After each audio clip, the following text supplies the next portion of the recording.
Assalamualaikum warahmatullahi wabarakatuh. My name is Hanifa Shahirafedi, and on today's occasion, I would like you to present Chapter 9, Developing a Brand Equity Measurement and Management System for the Brand Management class.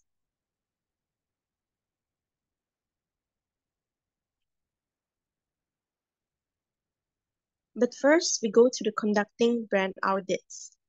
So what is brand audit?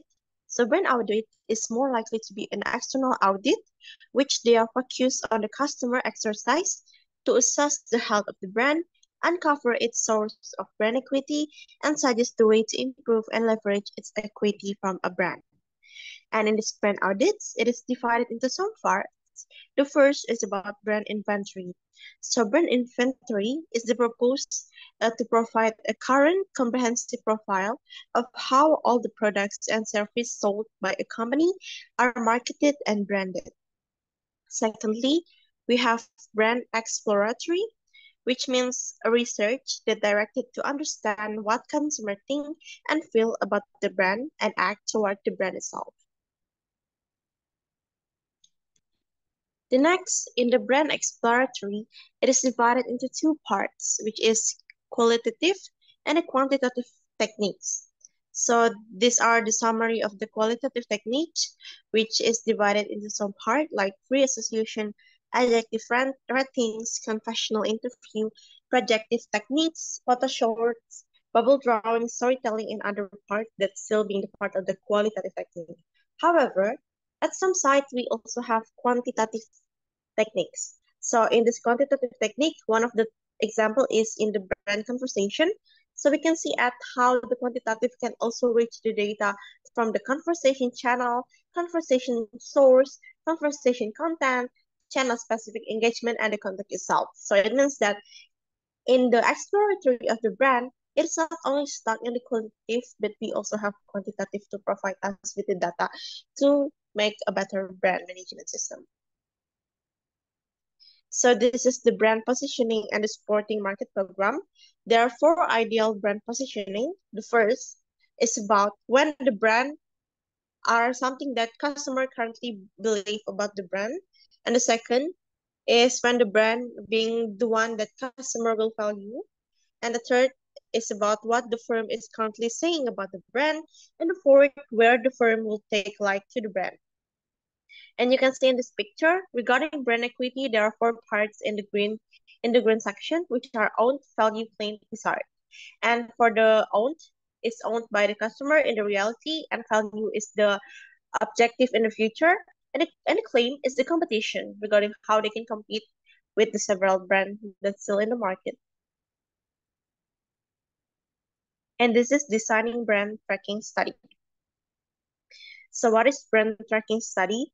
So brand tracking study collect information from customer on a routine basis over time. And usually it is made by quantitative measures of brand performance.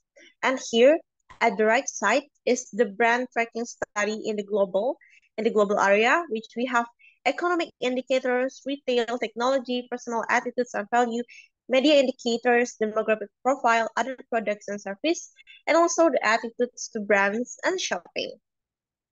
So which means that when we are tracking the brand or studying the brand, it's not only stop in the economic side or maybe retail or technology, but it is divided into some side, which in this picture divided into 8. So means that to study about the brand, we need to spend several times and hours to know more regarding the brand tracking study itself. So this is about big data and marketing analysis analytic dashboard. So as a company grapple with the tremendous increase in data availability, however, at the same side, they are finding significant benefits to investing in data analytic system and process within the organization.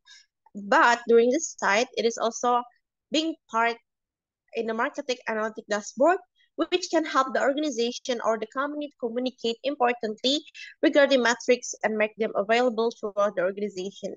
And against this backdrop, we describe the benefits of an analytic dashboard as a valuable tool to help in decision making. So different from standard tracking tool, this analytic dashboard provide ways of linking different types of marketing expenditure to outcome variables such as profits.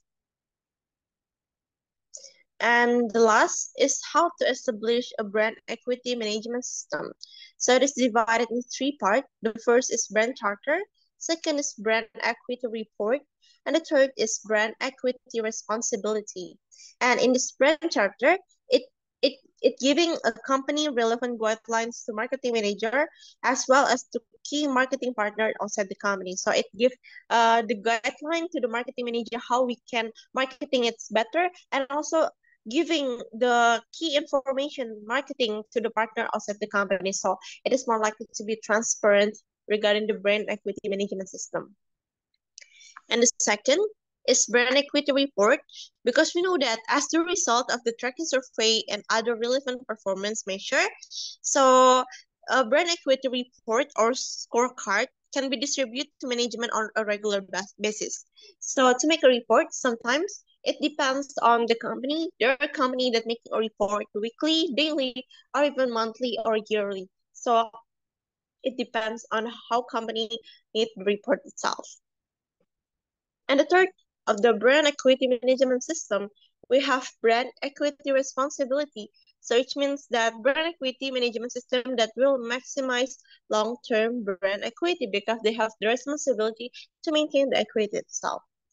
So that is the end of my presentation for chapter 9. Thank you very much.